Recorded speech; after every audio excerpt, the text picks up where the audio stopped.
Taču tā nav vienīgā jaukā lieta Tallinā, un mēs nolēmām paplašināt kultūras teritoriju Tallinā, lai tā nekoncentrētos tikai vecpilsētā, pilsētas centrā, bet lai to paplašinātu.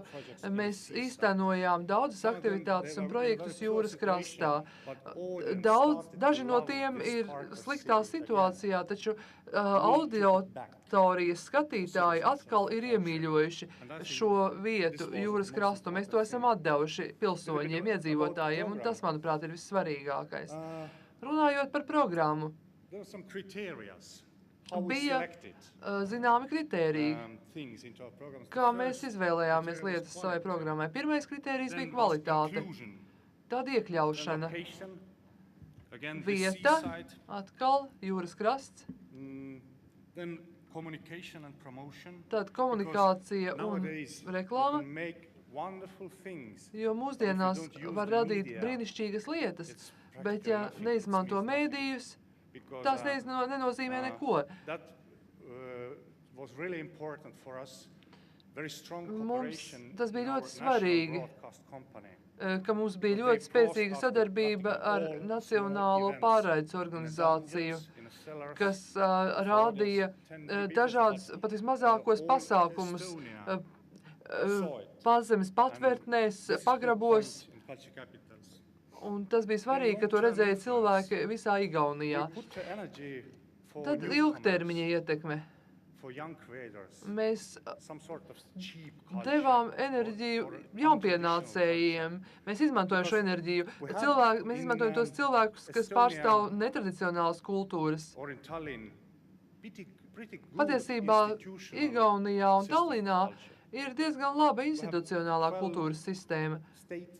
Mums ir 12 valsts teātri, muzeji, bibliotēkas, dažādas vietas pasākumiem, koncertzāles, un tās valdība nopietni atbalsta. Bet mēs mēģinām atrast vēl ko citu, ko varētu pievienot jau pastāvošajai kultūrai.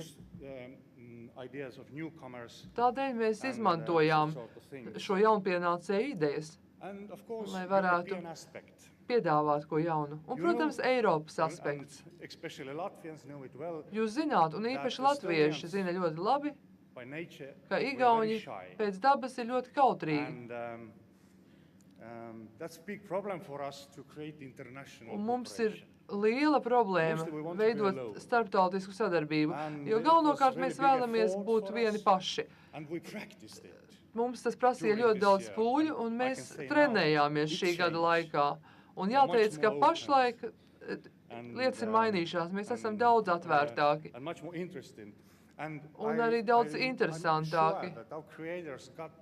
Esmu pārliecināts, ka mūsu radošie cilvēki ir iegūši drosmi, lai klauvētu pie Eiropas Savienības durvīm, lai iegūtu naudu no dažādiem fondiem.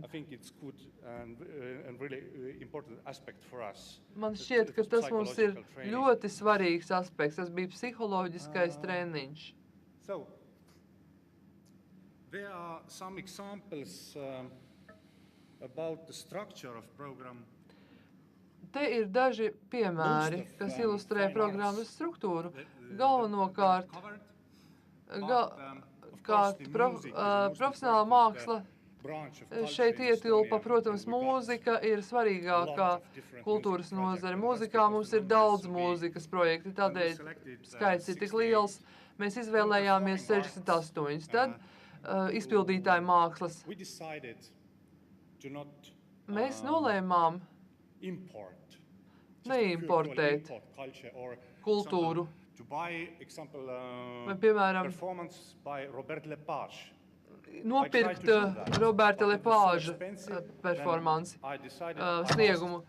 Es mēģināju to darīt, bet tas bija tik dārgi, ka mēs lūdzām ārzemju režisorus strādāt ar igauņu aktieriem.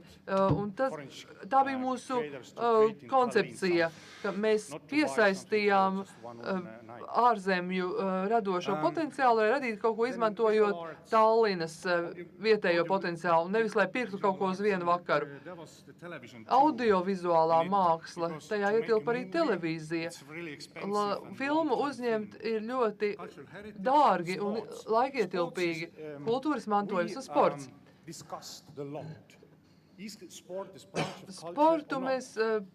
Attiecībā par sportu mēs daudz diskutējām, vai sports ietilps kultūrā vai nē, vai tā ir kultūras daļa. Un mēs nolēmām, ka sports ir tik spēcīgs komunikācijas ierocis, spēks, kas piesaista īpaši jaunu auditoriju, jauniešus, tad mēs nolēmām, ka sports jāiekļauj mūsu programmā. Pilsētvide un dizains. Pilsētvide ir sarežģīts jautājums. Tāpat kā jums Rīgā, tā arī mums Tallinā ir ļoti garš rudens, daudz garāka ziema, un tad maijā beidzot mēs varam iziet ārā.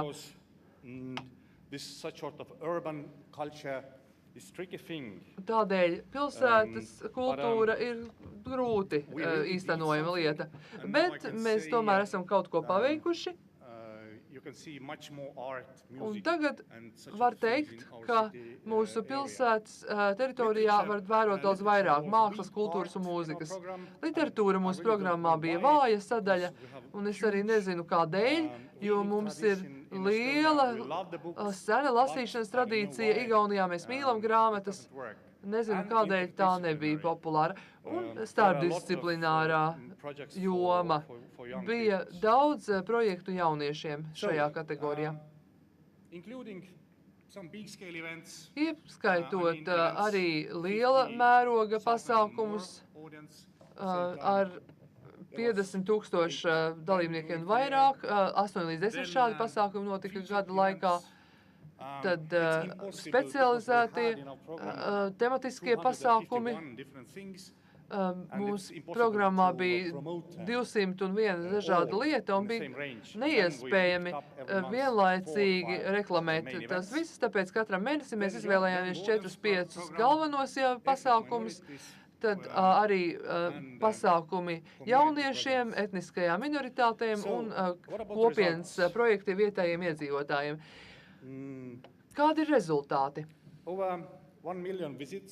Vairāk nekā 1 miljons apmeklējumu kultūras pasākumiem, ļoti pozitīvas atsauksmes starptautiskajos mēdījos. Mēs piedalījāmies starptautiskajos turisma gada tirgos, vairāk nekā 20% turisma pieaugums, par vairāk kā 20% šajā laikā viesmīlības programma, kur mēs mācījām cilvēkiem teikt, labdien, esiet sveicināti pie mums uz redzēšanos, brīvprātīgo programma. Mūsu brīvprātīgo sarakstā bija 1,500 cilvēku, tā skaitā juristi un dažādi citi speciālisti. Produktivitātes pieaugums kultūras sektorā bija par 28%. Mēs izmantojām ļoti nelielu naudu, bet kultūras sektors kļuva daudz dzīvīgāks nekā mēs cerējām sākotnēji. Tas bija tikai viens piemērs, ko jūs redzējāt. Un mēs lepojamies ar spēcīgo koncepciju. Tā bija efektīva. Ja jums ir iespēja veidot koncepciju, tad es jums ieteiktu to darīt, padomāt par kaut ko. Jo māksliniekiem ir daudz vieglāk kaut ko radīt, ja jūs ir zinām galvenā ideja vai galvenā koncepcija. Un tad jūs varat piekrist vai nē. Arī liela pilsoņu un kultūras partneru iesaistīšanās, 98% no plānotās programmas arī notika, tas bija labi. Mēs spējām visu to novadīt 4 gadu laikā ar 16 miljoniem eiro. Iespējams, ka mēs bijām kultūras galvaspilsēta ar viszemāko kapitālu, visnelielāko kapitālu. Es atceros, ka Melina Mercuri but it was 25 years ago. Balva, So, and, kas getting to tas know bija European pirmais progress, finansējums especially 5 for our miljonu young eiro, bet tas traders. bija pirms 5 gadiem. Having contributed to Arī creating mēs instead iepazinām of importing culture, Eiropas as I birokrātiju, told, tas bija svarīgi mūsu jaunajiem speciālistiem, īpaši jauniem profesionāļiem. Arī mēs attīstījām savu kultūru tā vietā, lai importētu, un arī veicinājām interesi par brīvprātīgo darbu. Nākotne. Es esmu pārliecināts, ka Tallinā jūs pamanīsiet kultūras prestiža kāpumu. Kultūra vairs nenozīmē tikai klasisko baletu vai klasisko gleznošanu, bet tā ir arī ielu māksla, jaunie mēdīji, lo-fi mūzika un tā joprojām. Privātais sektors arī ir ieinteresēts atbalstīt kultūru Igaunijā. Vecajā Rietumē Eiropā ir zināms, ko nozīmē sponsorēšana un tam līdzīgas lietas, bet padomju laikā mums nebija sponsorēšanas tradīcijas. Visa nauda kultūrai nāca no valdības. Arī lielas iespējas, liela kapacitāte veido starptautiskas kultūras attiecības, jaunu kultūras kopienu veidošanās, jaunu kultūras klasteru veidošanās. Tā ir viena ēka, kas saucas kultūras spēkstacija jūras krastā. Es jūs varu aicināt uz šo ēku varbūt 2013. gadā, kad tā būs pabeigta, bet mēs esam uzsākuši šo projektu kultūras galvaspilsētas gada ietvaros. Paldies!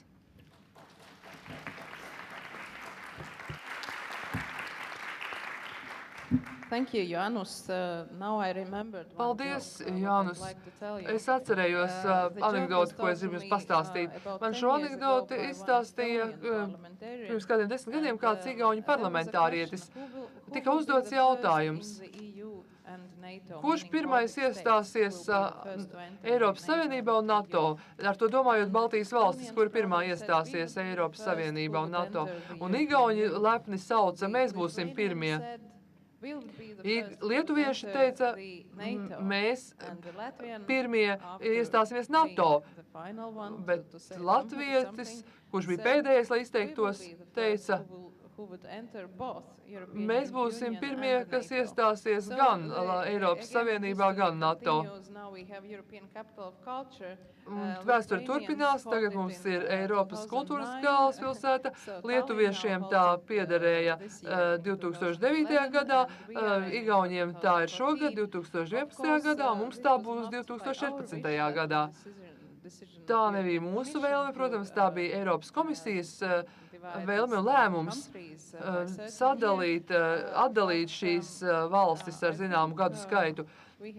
Tomēr man šķiet, mums ir vēl viens kaimiņš, Somija, kurš vienmēr ir bijis ļoti tuvu Baltijas valstīm. Un tādēļ es došu vārdu jums, Keita, tagad.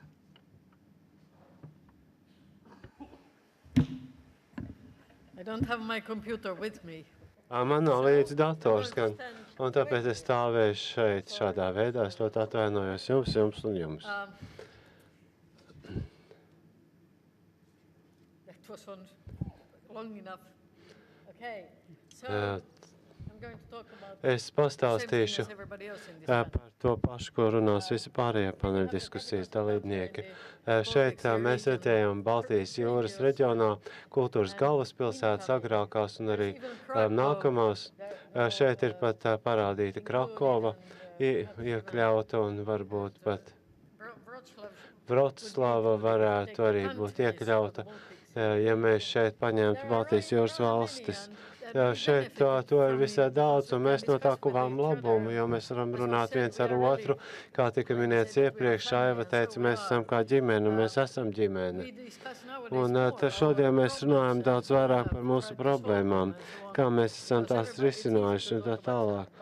Jo pilnīgi skaidrs, ka ir viegli runāt par panākumiem, par ko stāstīšu tagad, bet daudz auglīgāk ir runāt par grūtībām, sarežģījumiem. Un pastāv tāda vīzija. Es domāju, ka šo slaidu varbūt drīzāk vajadzēja radīt rīta sadaļai.